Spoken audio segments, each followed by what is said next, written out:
அமருமாறு கேட்டுக்கொள்கிறோம்.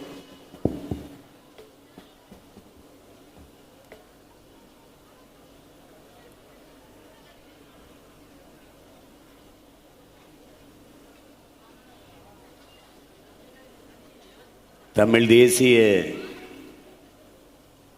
பேரியக்கம் நடத்துகின்ற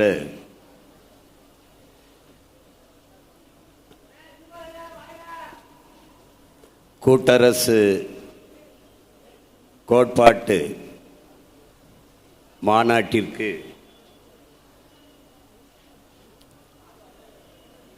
உணர்வு எழுச்சியோடு ஒன்று கூடியிருக்கிற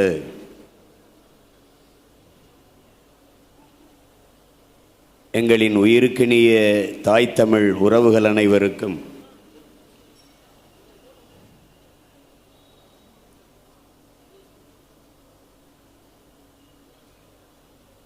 மாநாட்டினை தலைமையேற்று நடத்துகிற தமிழ் தேச அரசியலினுடைய பேராசான் தமிழ் தேச பேர் இயக்கத்தினுடைய தலைவர்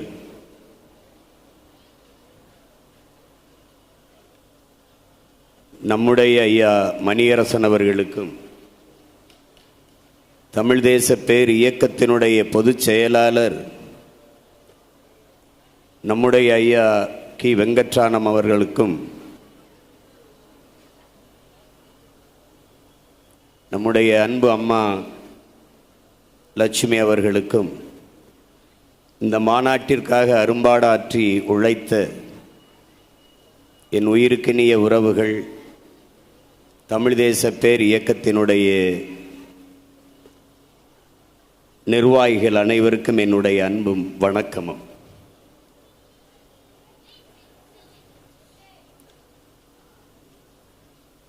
இன்று நம்முடைய தத்துவத்தினுடைய தலைமகனாக இருக்கிற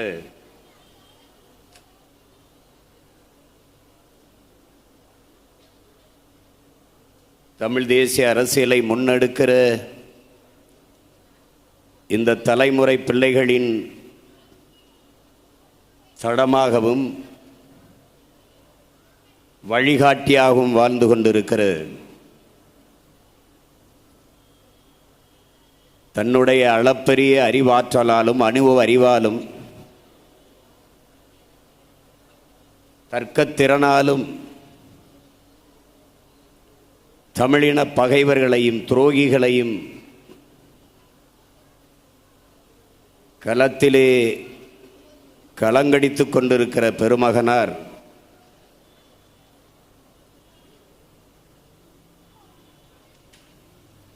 ஐயா பி மணியரசன் அவருடைய பிறந்த நாள் இன்று. என்னிடத்தில் அருகில் வந்து பிறந்த நாளை பற்றி எதுவும் பேசக்கூடாது என்று, கூட்டரசு கோட்பாட்டைத்தான் பேச வேண்டும் என்று அன்பாக வேண்டினார்கள். பிறந்த நாளை பற்றி பேசுவதே கூட்டரசு கோட்பாடு தான்.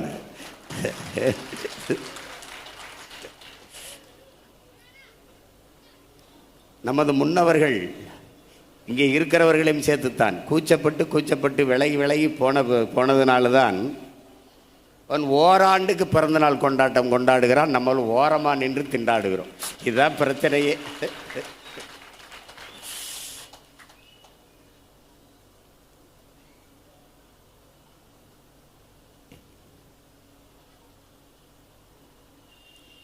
இங்கே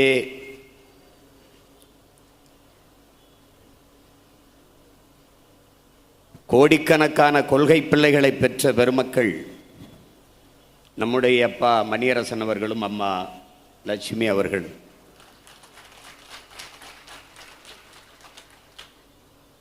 இங்கே கூடியிருக்கிறவர்கள் மட்டும்தான், முன்னால் அமர்ந்திருக்கிறவர்கள் மட்டும்தான் அவருடைய உறவுகள், அவருடைய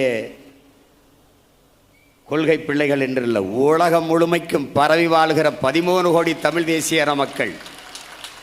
மணியரசன் என்ன சொல்லுகிறார், கி வெங்கட்ராமன் என்ன பேசுகிறார், அந்த மேடையில் கவிபாஸ்கர் என்ன கவிதை படிக்கிறான், சீமான் என்ன பேச போகிறான், இதை முன்னாடி உட்கார்ந்து இருக்கிறவர்கள் அல்ல, உலகம் முழுமைக்கும் வாழுகிற தமிழின மக்கள் பார்த்து கொண்டிருக்கிறார்கள், கவனித்து கொண்டிருக்கிறார்கள். தமிழ் தேசியன மக்களின் ஆன்மா தமிழீழ மண்ணில்தான் விழிப்புற்றது என்று நம்முடைய தலைவர் மேதகவே பிரபாகரன் அவர்கள் குறிப்பிட்டார்கள். காரணம், நாம் அடிமையாக இருக்கிறோம்.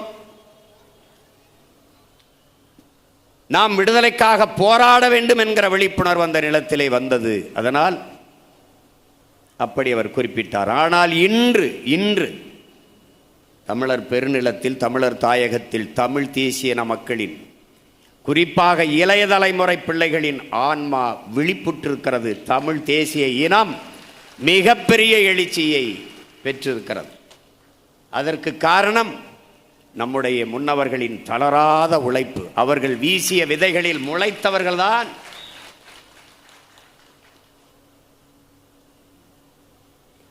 இன்று வரை தத்துவ தடுமாற்றம் இல்லை. தமிழ் தேசியம் என்றால் என்ன? என்னை விடுங்க, எங்க அப்பா விடுங்க, பொதுச் செயலாளர் விடுங்க, முன்னாடி இருக்கிற சின்ன பிள்ளைகளை விடு, யாவனை விடுங்க. ஆனால் தடுமாற்றம் இல்லாது தமிழ் தேசியம் என்றால் இதுதான் என்று பேசுகிற ஆற்றல், தமிழ் தேசியம் என்றால் விளக்கி சொல்கிற திறன் நமது பிள்ளைகளுக்கு உண்டு. ஆனால் இன்று வரை திராவிடம் என்றால் என்ன? இப்போது புது விளக்கம். ஆரூர் என்றால் அதை திருவாரூர் என்று மரியாதையை அழைக்கிறோம். வையாறு ஐயாறு என்பதை திருவையாறு என்று அழைக்கிறோம். அது மாதிரி ஒரு இடம் திரு இடம். ஏடா கடைசியா அங்க சுத்தி இங்க சுத்தி ஊருக்கு வந்துட்டாங்க. விளக்கம் கொடுமை நிறைந்த என் அன்பு உறவுகள் அமர்ந்திருக்கிற அந்த அவையில் நம் எல்லோருடைய அன்பையும், உலகத்தமிழ் பேரினத்தினுடைய அன்பையும் இணைத்து நம்முடைய அப்பா மணியரசன் அவர்களுக்கு இனிய பிறந்த நாள் வாழ்த்துக்களை சொல்வதில் பெருமகிழ்ச்சி அடைகிறேன். பல ஆண்டுகள் வாழ்ந்து நம்மை போன்ற பிள்ளைகளுக்கு கருத்தியல் பாலூட்டி தமிழ் தேசிய அரசியலை இன்னும் வலிமைப்படுத்தி வளர்த்து வார்த்து எடுக்க வேண்டும். அந்த கடமையும் பொறுப்பும் அவர்களுக்கு இருக்கிறது. அதை செய்ய வேண்டும். இங்கே கருத்தரங்கில் பேசியவர்களும் சரி, பிறகு பேசிய நம்முடைய பொதுச் செயலாளர் அவர்கள் பேசிய கருத்திலும் சரி, இன்றைக்கு கூட்டரசு கோட்பாடு என்பதை ஏனதன் அவசியம் என்பதை தெளிவாக விளக்கி பேசினார். பிறகு இறுதி பேருரையாக நம்முடைய தலைவர் ஐயா மணியரசன் அவர்கள் பேச இருக்கிறார்.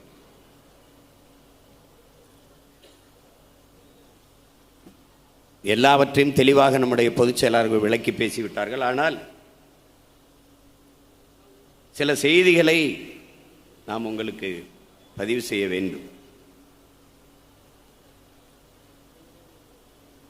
மாநில சுயாட்சி, நாம் தன்னாட்சி என்கிறோம் தமிழிலே, அவர்கள் சுயாட்சி என்கிறார். மத்தியில் கூட்டாட்சி, மாநிலத்தில் தன்னாட்சி என்ற முழக்கத்தை முன்வைத்தார்கள் திராவிடர்கள். அதை நம்முடைய அப்பா அண்மையிலே பேசிய பேச்சிலே கேட்டிருப்பீர்கள். மத்தியிலே கூட்டாட்சி, மத்தியிலே கூட்டணி ஆட்சி, மத்தியிலே கூட்டாட்சி, மாநிலத்தில் சுயாட்சி என்கிற முழக்கம் மத்தியிலே கூட்டணி ஆட்சி, மாநிலத்திலே குடும்ப ஆட்சி என்று மாறிவிட்டது. இவர்கள் மாண்புமிக்க மக்களாட்சியை தன் மக்களாட்சியாக மாற்றிய பெருமக்கள். மாநில சுயாட்சி சுயாட்சி என்று பேசிக்கொண்டே மாநிலத்தின் எல்லா உரிமையும் பறிகொடுத்தவர்கள். இன்று மாநில சுயாட்சி நாயகன் பாராட்டு விழா. நாம் கூட்டாட்சி கோட்பாடு மாநாடு ரெண்டுக்கு இருக்கிற முரண்பாடை பாருங்க. மாநில சுயாட்சி எப்ப கேட்கிற? நேத்து கட்சி ஆரம்பிச்சு நேத்து ஆட்சிக்கு வந்திருக்கியா? இந்திய பெருநிலத்திலேயே ஒரு மாநில கட்சி தொடர்ச்சியாக 18 ஆண்டுகள் அமைச்சரவையிலே இருந்த ஒரே கட்சி திமுக தான். நீ ஒரே நாடு ஒரே ரேஷன் கார்டை ஏற்ற பொழுதே செத்து போச்சு மாநில சுயாட்சி.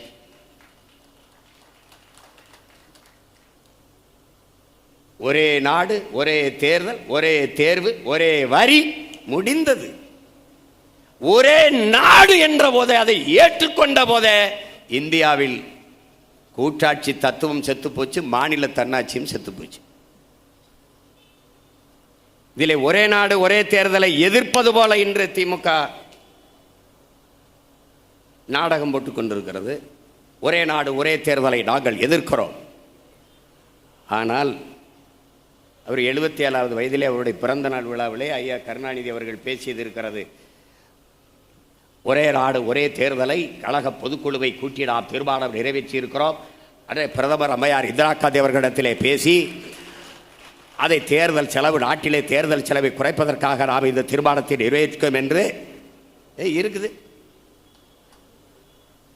என் பங்காளி வடிவேல் சொல்ற மாதிரி அது வேற வாய், இது நார வாய்ங்கிற மாதிரி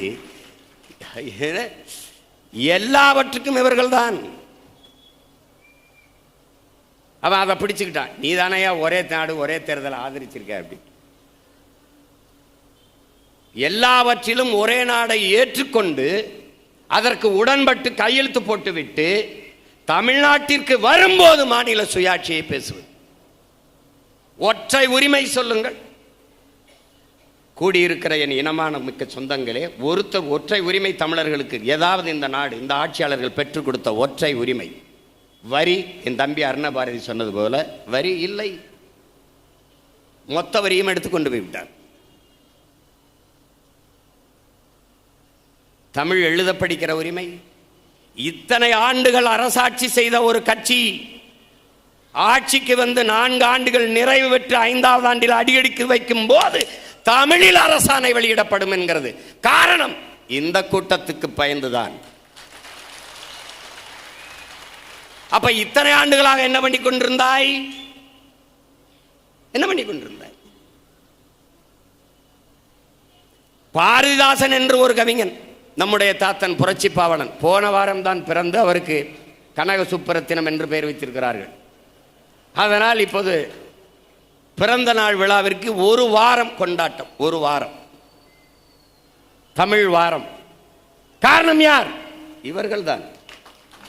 இவர்கள்தான். தம்பி அருணபாரதி பேசும்போது கூட ஒரு சின்ன கூட்டம் ஒரு ஓரத்தில், அது அல்ல. அறிவார்ந்த பெருமக்களே, என் உயிருக்கு நீ உடன் பிறந்தார்களே, உலகில் எந்த ஒரு தத்துவமும் இதிகாசமும் புராணங்களும் காவியங்களும் காப்பியங்களும் தனி ஒரு மனிதனால் சொல்லப்பட்டதுதான். எதையும் தனி மனிதன் கருத்து என்று தள்ளி வைத்து விட முடியாது. ஒரு சிறிய கூட்டம் சொல்கிறது, பெரிய கூட்டம் சொல்கிறது என்று புறக்கணித்து விட முடியாது. இன்றைக்கு நாங்கள் சொல்லுகிறோம், நாளைக்கு நாடே சொல்லும். ஒரு வண்டி நிறைய, எவனும் வண்டி நிறைய நெருப்பை எடுத்துக்கொண்டு செல்வதில்லை உடன் பிறந்தார்களே. ஒரு தீப்பெட்டி ஒரு தீக்குச்சி. அப்படி பார்த்தால் இங்கே பல ஆயிரம் தீக்குச்சிகள் இருக்கிறது. பத்த வைத்து விட்டால் பற்றி எரியும் இந்த புரட்சி தீ. ஒரு ஓரத்தில் பேசுகின்ற இங்கே படித்தார்கள் நம்முடைய பொதுச் செயலாளர் அவர்கள் பல்வேறு தேசிய இனங்களினுடைய வாழ்த்து கடிதத்தை. அவர்கள் எல்லாம் தேசிய இனங்களின் மாநாடு நடத்துகிற போது நானும் நம்முடைய ஐயா பொதுச் செயலாளரும் டெல்லியில் போய் பங்கேற்றோம். சீக்கியர்கள் நடத்துகிற தேசிய இனங்களின் மாநாட்டிலாம் நான் போய் பங்கேற்றிருக்கிறேன். தேசிய இனங்களின் ஓர்மைக்கு நாங்கள் உழைத்துக் கொண்டிருக்கிறோம். இந்த கோட்டரசு கோட்பாட்டிலே அவர்களுக்கெல்லாம் முழுக்க உடன்பாடு உண்டு. இந்தியாவின் ஒற்றுமை என்பது வெள்ளைக்காரரின் துப்பாக்கி முனையில் உருவாக்கப்பட்ட ஒன்று என்கிறான் மார்க்ஸ். ஒரு நாடு இருந்ததில்லை, உருவாக்கப்பட்டது. அரசியல் அமைப்பு அதற்கு முன்பு அண்ணல் அம்பேத்கரே சொல்றார், இதற்கு முன்பு இது இருந்ததில்லை, உருவாக்கப்படுகிறது. ஆனால் அங்கே மாநிலங்களின் உரிமை என்பது இல்லை, இங்க இல்லை. ஸ்டேட்ஸ் என்று இருக்க இடத்துல யூனியன், அது ஐயா பொதுச்செயலாளர் தெளிவாக விளக்கி பேசினார். இணைத்து எல்லாத்தையும் ஒன்றாக்கி ஐயா கவிக்கோ அப்துல் ரஹ்மான் அவர்கள் சொன்ன மாதிரி வெள்ளைக்காரன் பெற்று பேர் வச்சான், இந்த நாட்டை பெற்று ஒரு பேர் வச்சு விட்டான் இந்தியான்னு. இங்கே இருக்கிறவன் அப்பே முறை கொண்டாடிக்கிட்டு இருக்கான், நான் தான் அப்பே அப்படின்ட்டு. இந்த திராவிடர்கள் எதுனாலும் நாங்கள் தான், எது சொல்லுங்களேன் நாங்கள் தான்.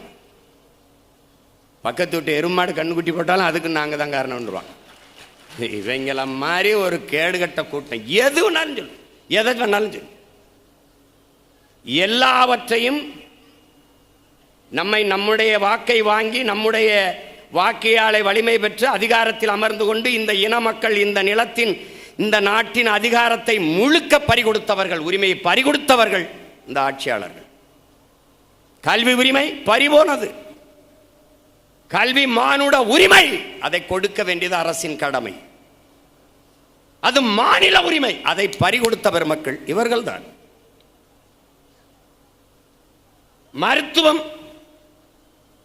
மருத்துவம் எல்லோருக்கும் தேவை, ஒரு மகத்தான சேவை மருத்துவம், அதை கொடுக்க வேண்டியது அரசின் கடமை. மருத்துவம் ஒரு மகத்தான சேவை, அதை செய்யாமல் அதையும் வியாபார பண்டமாக மாற்றியவர்கள் இந்த பெருமக்கள் தான். எல்லாவற்றையும் எடுத்து கொடுத்து விட்டார்கள். கச்சத்தீவு அது இந்திய பெருநிலமா, இந்திய நிலத்தின் உடைமையா? இல்லை, நம்முடைய பாட்டன் சேதுபதி மன்னனுடைய சொத்து. பாராளுமன்றத்தில் விவாதம் நடத்தப்பட்டதா? கொடுக்கலாமா வேணாமா? என்ன காரணத்துக்காக கொடுக்கிறீர்கள்? ஏன் கொடுக்க வேண்டும்? எதையும்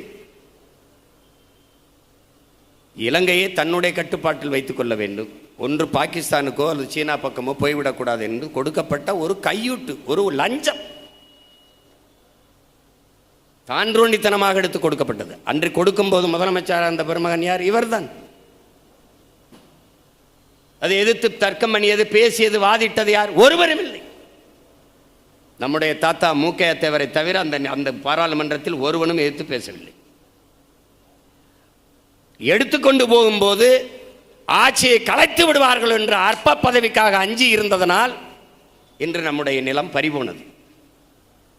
ஆனால் இன்று வரை அதன் பிறகு ஒவ்வொரு தேர்தல் அறிக்கையிலும் கச்சத்தீவை மீட்க போராடுவோம், கச்சத்தீவை மீட்க போராடுவோம், கச்சத்தீவை மீட்க போராடுவோம்.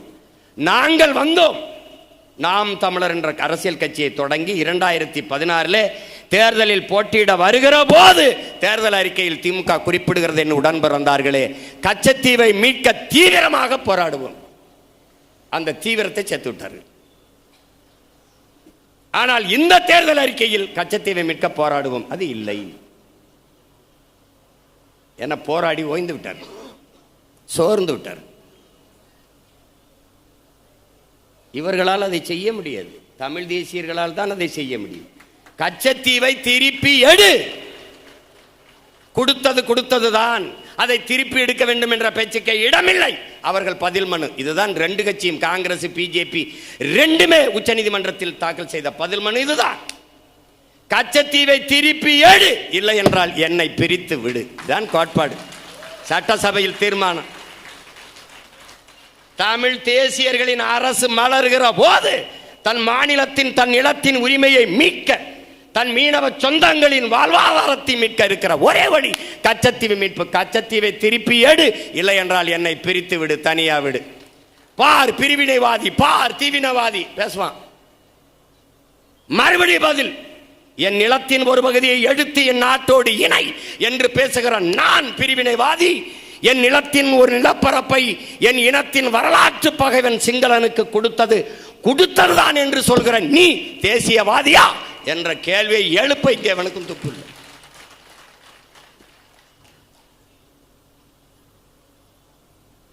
நானூத்தி 50 டிஎம்சிக்கு மேல காவிரியிலிருந்து கர்நாடகாவிலிருந்து தண்ணீர் பெற்றுக்கொண்ட நிலம் நம்முடையது.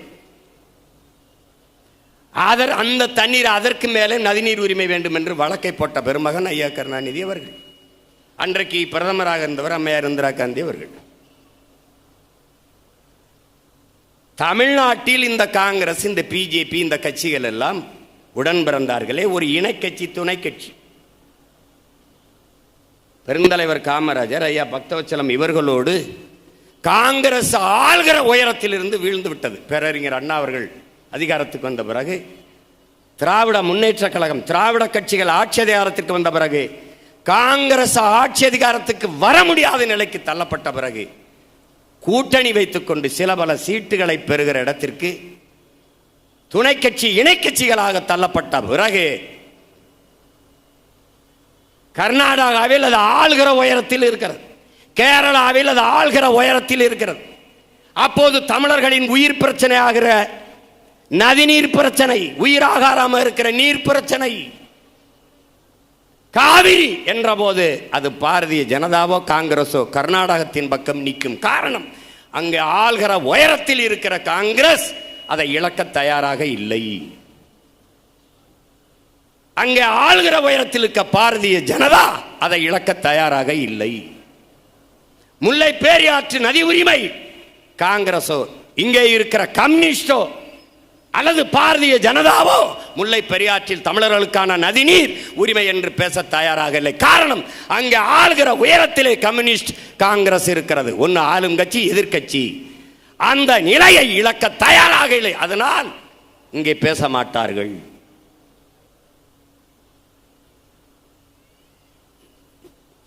இங்கே மானமும் இன உணர்வும் செத்து போன தமிழன் தன் உரிமையை தர மறுக்கிற கட்சிகளுக்கு, பெற்றுத்தர மறுக்கிற கட்சிகளுக்கு தன் வாக்கதற்கு என்ற கேள்வியை கேட்க மறந்ததால் தன் உரிமையை இழந்து நிற்கிறான். அறிவார்ந்த தமிழ் சமூக சொந்தங்களே, காங்கிரஸ் கர்நாடகாவை ஆள்கிறது. சீதாராமையா முதலமைச்சர், சிவகுமார் துணை முதலமைச்சர். அந்த கட்சியின் வெற்றிக்கு தமிழ்நாட்டில் திராவிட முன்னேற்ற கழகத்தின் தலைவர் சென்று வாக்கு கேட்கவில்லை. தமிழ்நாட்டின் முதலமைச்சர் ஐயா ஸ்டாலின் அவர்கள் போய் காங்கிரசுக்கு வாக்கு செலுத்துங்கள் என்று தமிழ் பேரின மக்களை, கர்நாடகாவில் வாழ்கிற தமிழின மக்களை கேட்டுக்கொண்டார். அவன் வென்று வந்தால் காவிரியில் ஒரு சொட்டு தண்ணீர் தர முடியாது என்று சொல்லுவான், தெரியும். மேகதாட்டிலே அணை கட்டுவான், கட்டுவதற்கு திட்டம் தீட்டுவான், அதுவும் தெரியும். பிறகு எதற்காக அவனை போய் நீங்கள் ஆதரித்தீர்கள்? ஒரு சொட்டு தண்ணீர் தர முடியாது என்றால் உனக்கு ஒரு ஓட்டுமில்லை, உன்னோடு தேர்தல் கூட்டுமில்லை என்ற முடிவை எடுக்க துணிவில்லாதவனுக்கிட்ட அதிகாரத்தை கொடுத்தது நாம் தான். எங்கே இருக்கு தன்னாட்சி? எங்கே இருக்கு கூட்டாட்சி? இந்தியன் என்ற பற்று வர வேண்டும், இந்தியன் என்ற உணர்வு வர வேண்டும். ஆனால் எப்படி வரும்? எப்படி வரும்? அறிவார்ந்த எனது இன சொந்தங்களே, என் அன்பு தம்பி தங்கைகளே, காவிரியில் தண்ணீர் தமிழர்களுக்கு தர வேண்டும் என்பது எல்லா நம்முடைய நிலத்தின் எல்லா வளங்களையும் பொதுமையாக்கி விட்டார்கள். நரிமணம் பெட்ரோல், நெய்வேலி பழுப்பு நிலக்கரி, இங்கே இருக்கிற மீத்தேனை எடுக்கிறார்கள். எல்லாரும் தான் எடுத்து பெயர்ந்து கொள்கிறார்கள். அணு உலையில் தயாரிக்கப்படுகிற மின்சாரம் எல்லாரும் தான் எடுத்துக்கொள்கிறார்கள். ஆனால் அவரவர் நீர்வளம் அவரவர்க்கே என்று இருந்து விடுகிறார்கள். அதை போல தமிழ் தேயர்கள் நாங்களும் என் நிலத்தின் வளம் எனக்கே என்று நின்றால் இறையாண்மையும் ஒருமைப்பாடும் சிந்தித்து பார்க்க வேண்டும். காவிரியில் தண்ணி கேட்கிற போதெல்லாம் கன்னடன் குறிப்பாக தேடி தேடி தமிழர் வீடுகளை அடிக்கிறான், கடைகளை உடைக்கிறான், நிலங்களை தீ வச்சு கொளுத்துகிறான். சொந்த நாடு என்று வைத்துக் கொண்டால் அங்கிருந்து நடந்தே மூட்டை முடிச்சுகளை கட்டிக்கொண்டு என் மக்கள் அகதிகளாக தமிழ்நாட்டிற்கு வருகிறார்கள். கால்நடையாக நடந்து வருகிறார்கள்.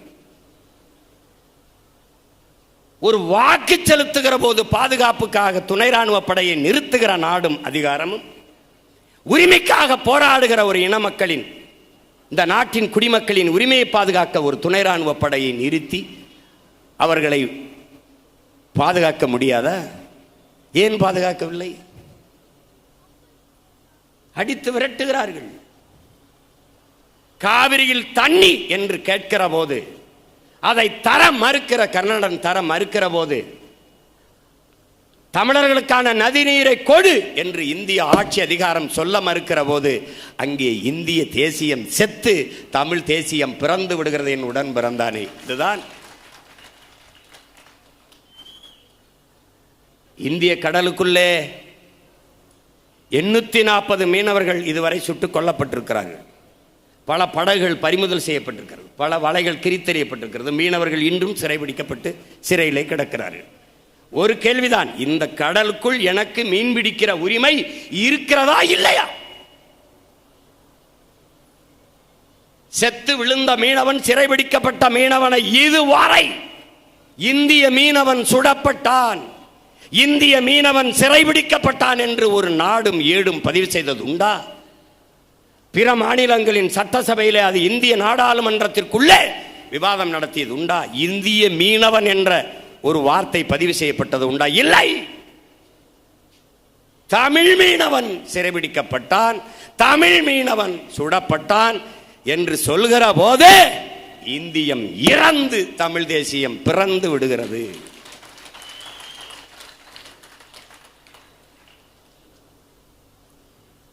அதான கேள்வி. ஒன்றா இரண்டா சொல்லிக்கொண்டே போகலாம். என்ன உரிமை நமக்கு இருக்கிறது? தமிழில் வழக்காடுகிற உரிமை, நம் தாய்மொழியில் வழக்காடுகிற உரிமை. உலகம் முழுமைக்கும் செல்லுகிற எல்லோரும், இந்திய நாட்டின் பிரதம அமைச்சர் ஐயா நரேந்திர மோடி அவர்கள் கூட உலகின் முதல் மொழி, மூத்த மொழி தமிழ், எங்கள் நாட்டில் இருப்பது எங்களுக்கு பெருமை என்று பதிவு செய்கிறார். உலக நாடுகளில் எல்லா மக்களும் தமிழை கற்க ஆர்வத்தோடு முன் வருகிறார்கள் என்றும் பதிவு செய்கிறார். இந்திய மொழிகளின் தொன்மையை தமிழில் இருந்து அறியலாம் என்றும் பதிவு செய்கிறார். எங்கள் பொதுச் செயலாளர் சொன்னது போல, நேற்று வந்தது இந்தியா, நான் இந்த நாடு நாடாவதற்கு முன்பே பல ஆயிரம் ஆண்டுகளுக்கு முன்பு நிலைத்து வாழக்கூடிய பூர்வீக குடிமகன். அண்ணல் அம்பேத்கரே சொல்கிறார், இந்த நிலப்பரப்பு முழுதும் பரவி வாழ்ந்தவர்கள் தமிழை தாய்மொழியாக கொண்ட நாகர்கள் தான். இந்த நாட்டை எந்நாடு என்று சொந்தம் கொண்டாடிக்கொள்ள ஒரே ஒரு இனத்திற்குத்தான் உரிமை உண்டு, அது தமிழ் இனத்திற்குத்தான் என்று பதிவு செய்கிறது. இமயவரை பரவி வாழ்ந்தன, இமயத்தில் கொடிய நட்டான் இமயவரம்பன் நெடுஞ்செறவன் என்றால் ஊரா நாட்டில் போய் நட்டு வைத்திருக்க முடியாது. பகிருளை ஆற்றனன் பன்மலை அடுக்கத்து குமரிக்கோடும் கொடுங்கடல் கொள்ள வடதிசை கங்கையும் இமயம் கொண்டு தென் திசை ஆண்ட தென்னவன் வாழி என்று சிலப்பதிகாரம் பாடுதென்றால் சும்மா கற்பனையில் எல்லாத்தையும் எழுதி வச்சுட்டு போகல.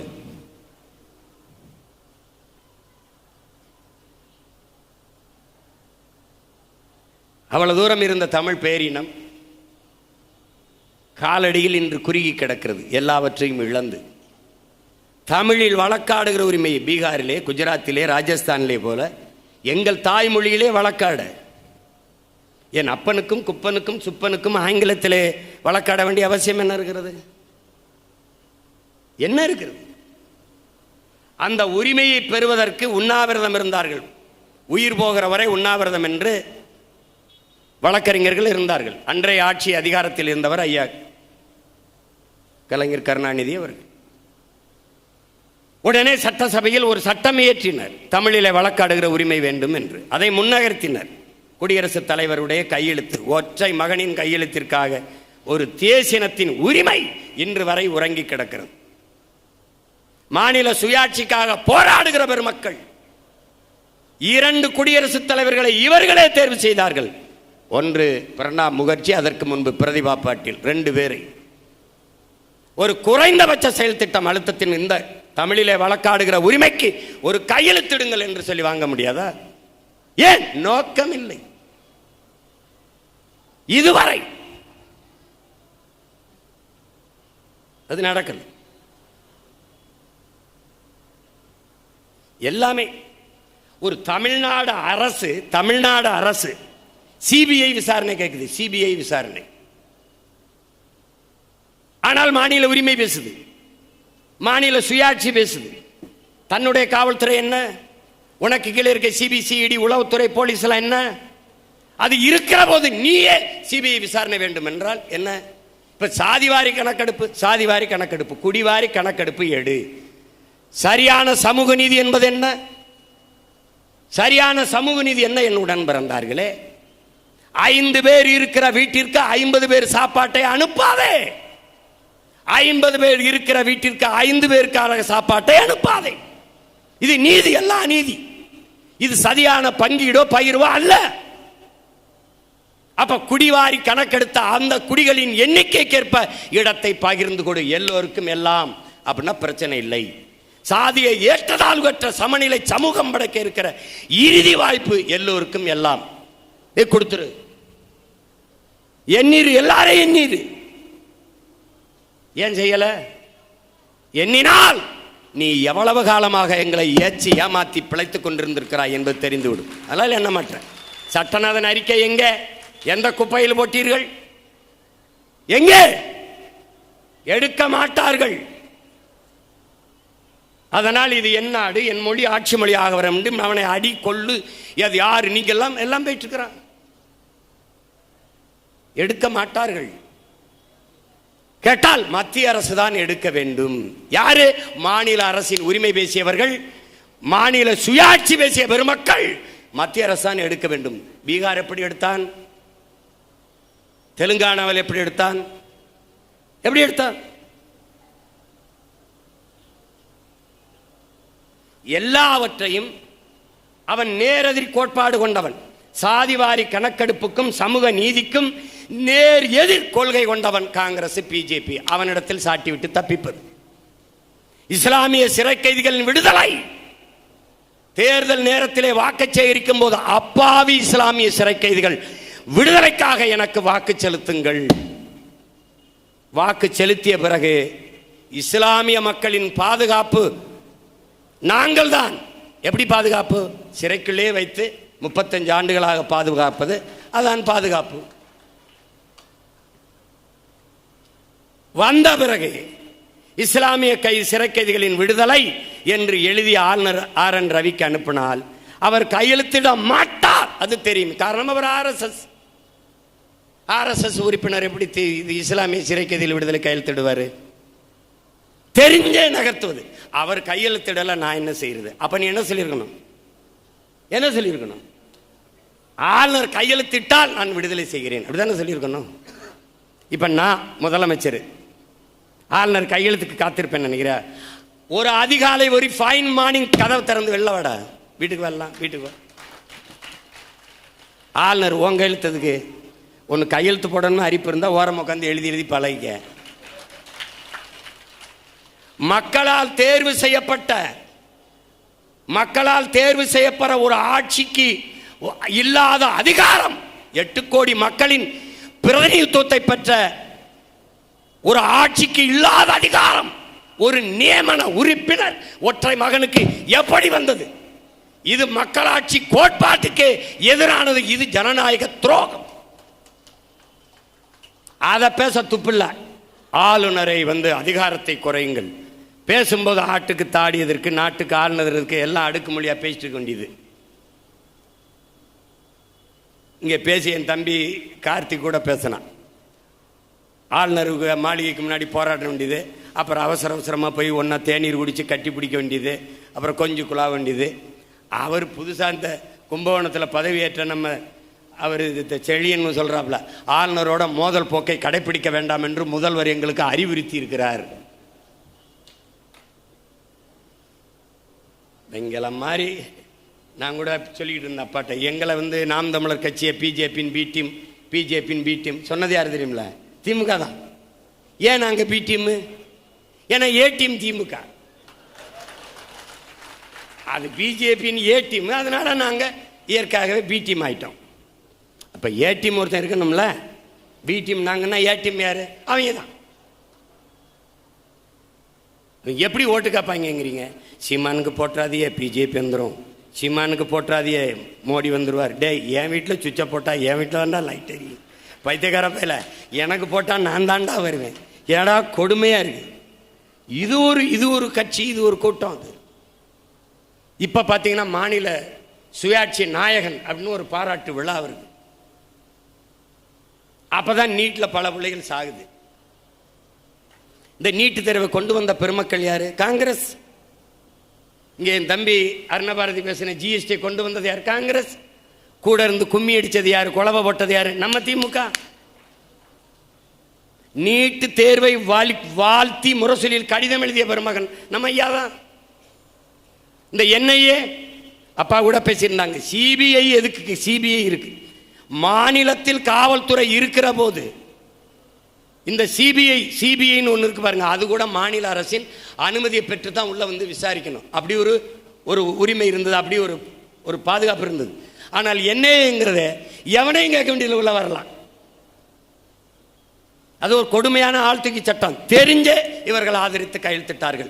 கொண்டு வந்தவர்கள் காங்கிரஸ், கூட இருந்தவர்கள் இவர்கள். 1-2 இல்லை இவங்க பண்ணது.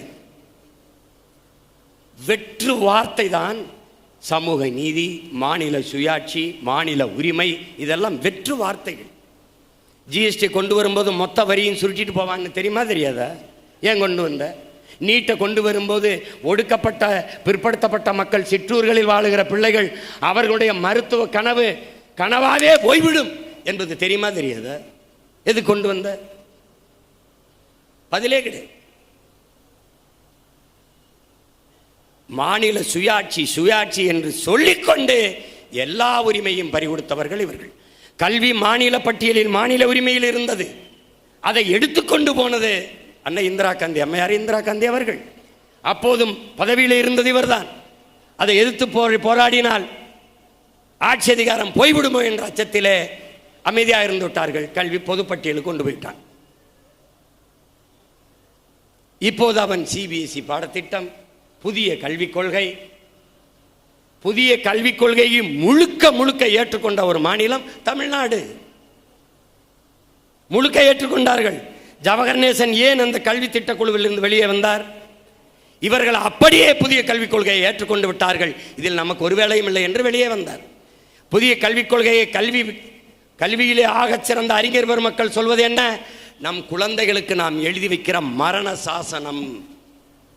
இதுதான் அவர்கள் குறிப்பிடுகிறார். உலகத்திலே கல்வியிலே தலை சிறந்த நாடு தென்கொரியா. 8 வயதில் தான் தன் பிள்ளைகளை 1ஆம் வகுப்பிலே சேர்க்கிறது. ஆனால் இந்தியாவின் புதிய கல்விக் கொள்கையிலே 8 வயதிலே அது பொதுத் தேர்வை எழுத சொல்கிறது. 5ஆம் வகுப்பில் பொதுத் தேர்வு, 8ஆம் வகுப்பில் பொதுத் தேர்வு, 3ஆம் வகுப்பு பொதுத் தேர்வு என்று எழுது. எப்படி இருக்குது பாருங்க. கல்வியிலே சிறந்த நாடு 8 வயசில் 1ஆம் வகுப்பு சேர்க்குது. இது 8 வயசில் பொதுத் தேர்வை எழுத சொல்லுது. எல்லா உரிமையும் பறிகொடுத்து விட்டு ஒரு வெற்று கூச்சலாக மாநில உரிமை எவ்வளவுக்கு எவ்வளவு மாதிரி. திரைப்படத்துறைக்கு தான் விருது கொடுக்குறான். எப்படி கொடுப்பான்னு தெரியுமில்ல? திரைப்படத்துறைக்கு எங்கள் அப்பாவுடைய முதல் மரியாதைக்கு படத்துக்கு, இந்த நிறைய படங்களுக்கு, தமிழ் படங்களுக்கு இந்திய நாட்டின் விருது கொடுப்பாங்க. பிராந்திய மொழி, ரீஜனல் லாங்குவேஜ். அப்போ அவன் அது நேஷனல் லாங்குவேஜ், நாம ரீஜனல் லாங்குவேஜ். அப்போ என் நேஷனல் என்னாச்சு, என் நேஷன் என்னாச்சு? இப்போ அந்த முழக்கம்தான் கூட்டரசு கோட்பாடு. இது என் தேசம்.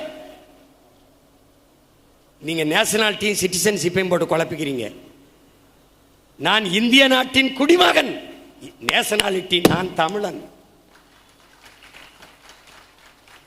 தமிழன். இது என் நாடு, தமிழ்நாடு. பல நாடுகள் ஐரோப்பிய ஒன்றியத்தில் இணைந்து வாழ்வது போல, பல மாகாணங்கள் யுனைடெட் ஸ்டேட் ஆஃப் அமெரிக்காவில் இணைந்து வாழ்வது போல, நாங்கள் பல தாயகங்கள், தேசிய இனங்களின் தாயகங்கள் இந்தியா என்கிற ஒரு நாட்டுக்குள், ஒரு குடியரசுக்குள் இணைந்து வாழ்கிறோம். அவ்வளவுதான். நீங்க குழப்பிக்கிறீங்க. பாஸ்போர்ட்ல சிட்டிசன் ஆஃப் இந்தியான்னு தான் இருக்கும். உன்னுடைய கடவுச்சீட்டை எடுத்து பார்த்தீங்கன்னா அதிலே சிட்டிசன் ஆஃப் இந்தியா என்று தான் இருக்கும்.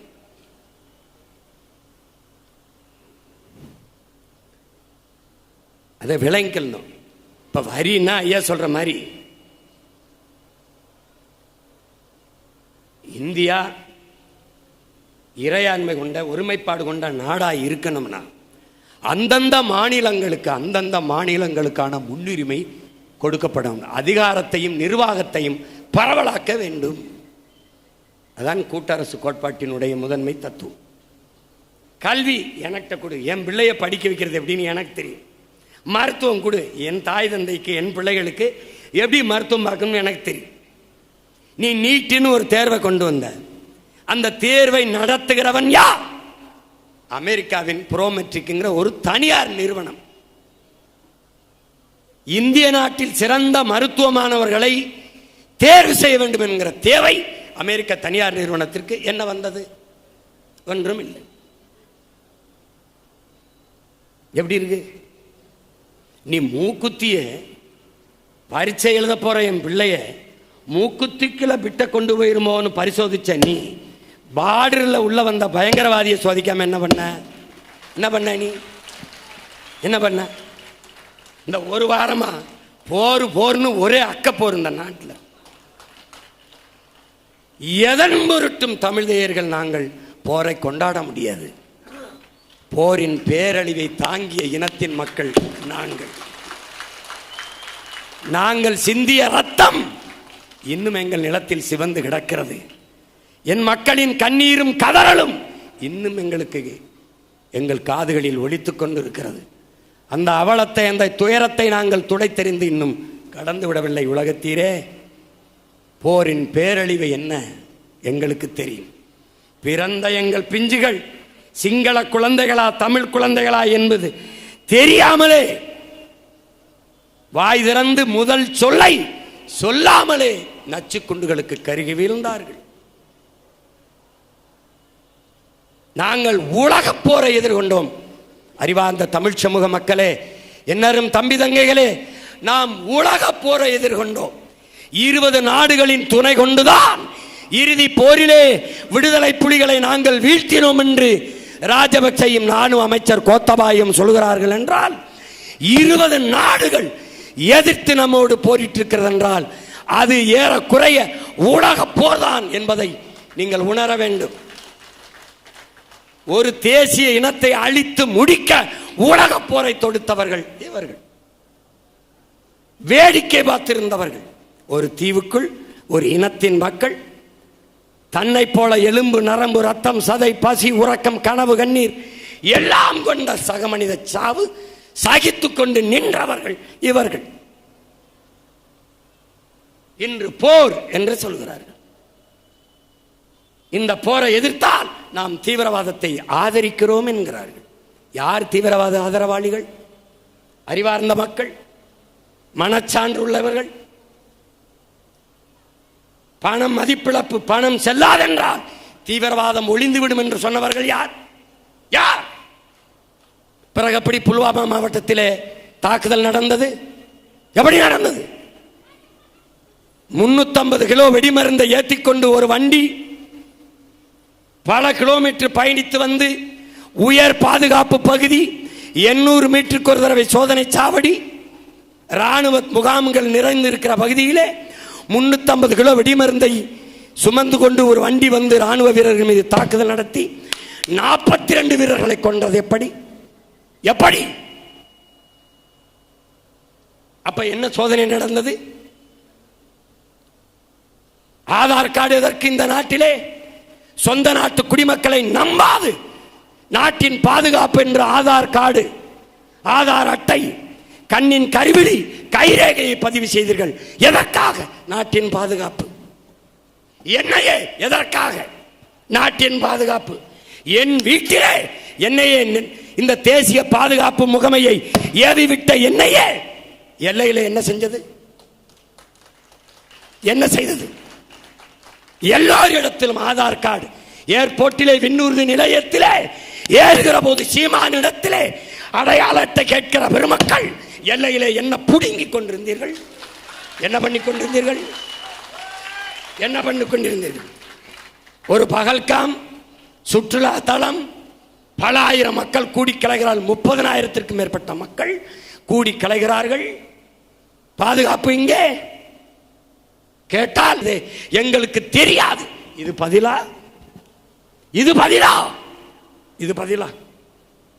200 கிலோமீட்டர் ஆயுதங்களோடு தீவிரவாதிகள் எப்படி ஊடுருவினான்? எப்படி ஊடுருவினான்? செத்தது 24 பேர், வந்தது எத்தனை பேர் யாருக்கு தெரியும்? கணக்கெங்கே?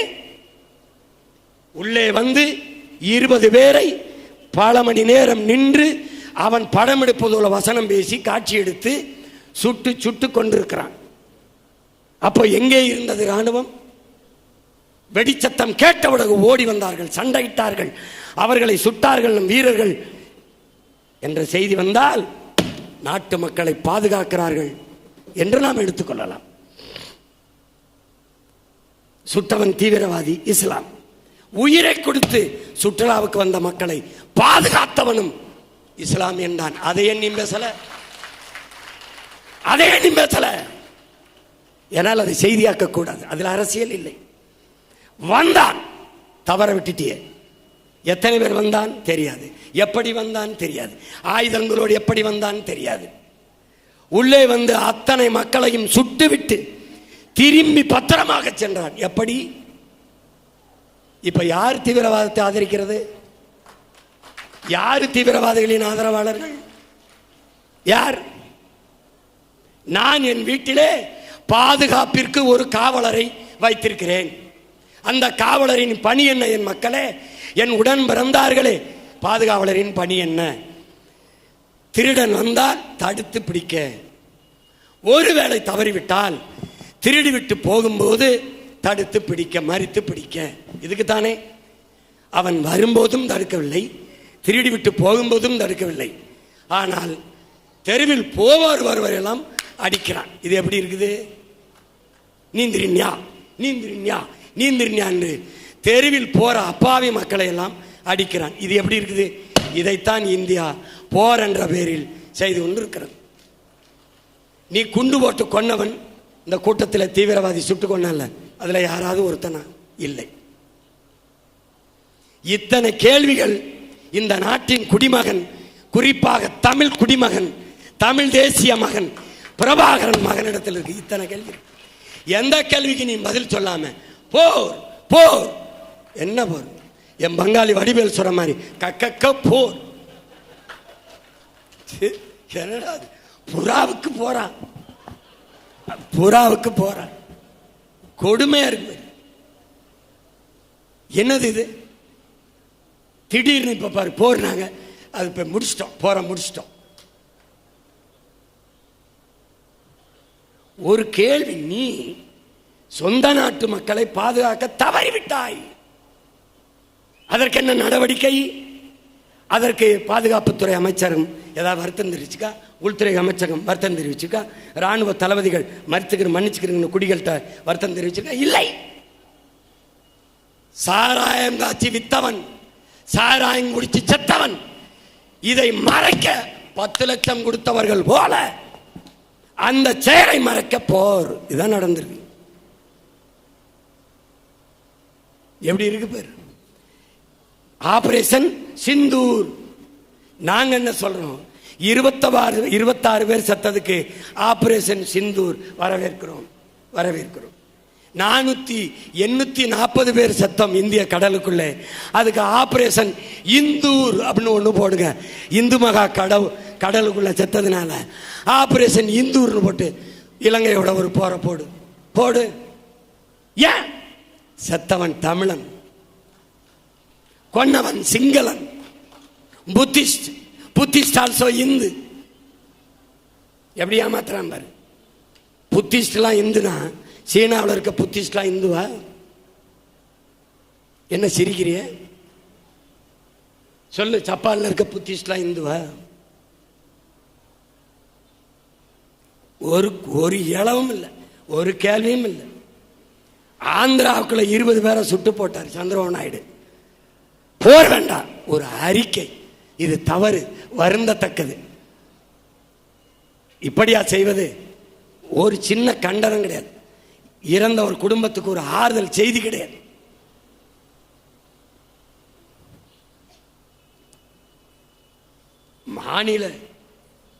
மாநில உரிமையில் என்ன உரிமை நமக்கு இருக்கிறது? நம்முடைய பொதுச் செயலாளர் ஐயா வெங்கட்ராமன் அவர்கள் சொன்னது போல, வரி 100 விழுக்காடு வரி, 75 விழுக்காடு அந்தந்த மாநில மக்களுக்கு, 25 விழுக்காடு பொது நிதியாக தருவோம். நாட்டின் பாதுகாப்பு, பணம் அச்சிடுதல், வெளியுறவுத்துறை, இதை வைத்துக்கொண்டு மீதி எல்லாம் அந்தந்த மாநில மக்களின் வசதிக்கேற்ப சட்டங்களை திட்டங்களை தீட்டிக்கொள்ள உரிமையை, நிர்வாகத்தை, அதிகாரத்தை பகிர்ந்தளிக்க வேண்டும்.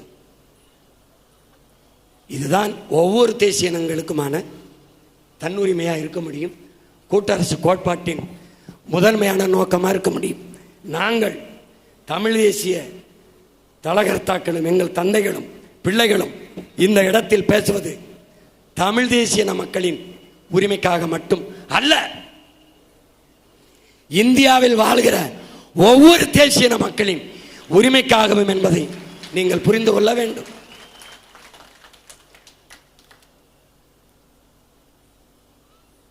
இங்கே பேசிய நம்முடைய பொதுச் செயலாளர் சொன்னது போல இந்த நிலத்தில் எது ஒன்றையும் முதலில் உரிமைக்காக நின்றவன். இந்தி திணிப்பு முதலில் எதிர்த்தவன் தமிழன், ஜிஎஸ்டி முதலில் எதிர்த்தவன் தமிழன், என்ஐஏ எதிர்த்தவன் நம்மதான், நீட்டு எல்லோரும் அமைதியாக இருப்பான், நாம மட்டும்தான் எதிர்த்தோம். ஏனென்றால் இங்கு மட்டும்தான் கலப்பில்லாத தூய இனம் இன்னும் உயிர்ப்போடு வாழ்ந்து கொண்டு இருக்கிறது. அதனால் அறிவார்ந்த பெருமக்கள், என்னிலும் இளைய என் தம்பி தங்கிகள், இன்றைக்கு தமிழில் படித்தவர்களுக்கு, தமிழ்நாட்டு மக்களுக்கு 75 விழுக்காடு அரசு பணியிலே வேலை வாய்ப்பை கொடுக்க வேண்டும் என்று தமிழ் தேசிய பேரியக்கம் தீர்மானம் நிறைவேற்றுகிறது. அதை அப்படியே நாம் ஏற்கிறோம். அவர்களுடைய ஒவ்வொரு கோரிக்கையும் நாம் ஏற்கிறோம். அது தத்துவமாக இருக்கிறது, அது சிந்தனையில் இருக்கிறது. ஆனால் உங்கள் பிள்ளைகள் ஒரு நாள் இந்த நிலத்தின் அதிகாரத்தை வென்று அதை செயல்படுத்தி காட்டுவோம் என்கிற உறுதியை இந்த மாநாட்டில் நாங்கள் ஏற்கிறோம். எனவே கூட்டரசு கோட்பாட்டினுடைய கோரிக்கையை வலியுறுத்தி தீர்மானங்களை படித்து உங்களுக்கெல்லாம் தெளிவுபடுத்தி விட்ட பிறகு நாம் இழந்துவிட்ட உரிமைகளை பாதுகாக்க, மீட்க இருக்கிற உரிமையை பாதுகாக்க நாம் எல்லோரும் ஒன்றிணைந்து போராட வேண்டியிருக்கிறோம். இன்றைக்கு தமிழுக்கு செம்மொழி அந்தஸ்தை பெற்றுக் கொடுத்தவர் தலைவர் கலைஞர் அவர்கள் என்று அண்ணன் ஆராஸ் அவர்கள் வரை பேசுகிறார். தமிழ் செம்மொழியாக இருந்ததா இல்லை நீங்கள் பெற்றுக் கொடுத்தீர்களா? தமிழை செம்மொழியாக நீங்கள் ஆக்கினீர்களா? என் மொழிதான் உலகின் எம்மொழியின் துணையுமின்றி தனித்து இயங்கக்கூடிய உயர்தனி செம்மொழி. அது உலகில் எல்லா ஆய்வறிஞனும் மொழியல் அறிஞனும் ஒத்துக்கொள்வான். என் மொழி செம்மொழி. அதை செம்மொழி என்று இந்திய அரசை அங்கீகரிக்க சொல்லி சொல்லு, இந்தியாவை செம்மொழின்னு சொல்லி சொன்னீங்க. இது எப்படி இருக்கு? அதுக்கு ஒரு பெருமை. நாங்கள் தான் பெற்றுக் கொடுத்தோம், நாங்கள் தான் பெற்றுக் கொடுத்தோம். பெற்றுக் கொடுத்த செம்மொழி பெருமக்கள் வணிகர் சங்க மாநாட்டில் தமிழ் வளர்ச்சிக்கு தமிழ்நாட்டு முதல்வர் ஐயா ஸ்டாலின் அவர்கள் பேசுகிறார்கள். நானெல்லாம் திருமண வீட்டுக்கு செல்கிற போது குழந்தைகளுக்கு தமிழிலே பெயர் வைக்க சொல்லி பேசுவேன். அதுபோல நீங்கள் உங்கள் கடைகளை, வணிக நிறுவனங்களை பிள்ளைகளாகத்தான், குழந்தைகளாகத்தான் பாவிக்கிறீர்கள். அதனால் நீங்களும் உங்கள் கடைகளுக்கு, உங்கள் வணிக நிறுவனங்களுக்கு தமிழிலே பெயர் வையுங்கள். குறிப்பாக ரெயின்போ என்று இருந்தால் அதை ரெயின்போ என்றே தமிழில் எழுதுங்கள். ஐயோ, நீங்க சிரிக்கிறதுக்காக நான் சொல்லல, சத்தியமா அப்படி பேசியிருக்காப்ல. அதை வானவில் அப்படி எழுதுங்க அப்படின்னு சொல்லல. தமிழ் வளர்க்கிறார்கள் செம்மொழி நாயகர்கள், தமிழ் வளர்க்கிறார்கள். இவர்களை ஒழிக்காமல் உன் மொழிக்கு மீட்சி இல்லை, உன் இனத்திற்கு எழுச்சி இல்லை, வளர்ச்சி இல்லை, பாதுகாப்பு இல்லை, தமிழனுக்கு உரிமை இல்லை, தமிழ் நிலத்திற்கு ஒன்றுமில்லை. மீத்தேன் ஈத்தேன் எடுக்க கையெழுத்து போட்டியில தெரியாம போட்டேன். அப்ப நமக்கு என்ன சொல்லுது? தெரியாம அறிவாலயத்தை எம்பேருக்கு மாத்தி கொஞ்சம் எழுதி கொடுத்துருங்கள, தெரியாம கையெழுத்து. அதனால் மாநில உரிமைக்கும் கூட்டரசு கோட்பாட்டுக்கும் நாட்டை ஆண்டு கொண்டிருக்கிற ஆட்சியாளர்களுக்கும் 5000 கிலோமீட்டர் தூரம். அதனால் அறிவார்ந்த பெருமக்கள் இந்த மாநாட்டில் நிறைவேற்றப்பட்ட தீர்மானங்களை, முன்வைத்த கோரிக்கைகளை உள்வாங்கிக் கொண்டு எதிர்வரும் காலங்களில் நாம் இதை நிறைவேற்றி காட்ட அரும்பாடு ஆற்றுவோம் என்கிற உறுதியை ஏற்பதுதான் இந்த மாநாட்டினுடைய வெற்றி. இன்று பிறந்த நாள் காண்கிற தமிழ் தேசிய அரசியலின் பிதாமகன் நம்முடைய பேராசான் அப்பா மணியரசனுடைய பிறந்த நாளுக்கு நாம் சொல்லுகிற உண்மையான வாழ்த்து செய்தியாக இருக்க முடியும். எனவே அறிவார்ந்த பெருமக்கள், அன்பு தம்பி தங்கைகள், கூட்டரசு கோட்பாட்டை நிறைவேற்ற நாம் அரும்பாடு ஆற்றுவோம் என்கிற உறுதியை ஏற்போம். உங்கள் அனைவருக்கும் என்னுடைய அன்பும் வணக்கமும். நாம் தமிழர்.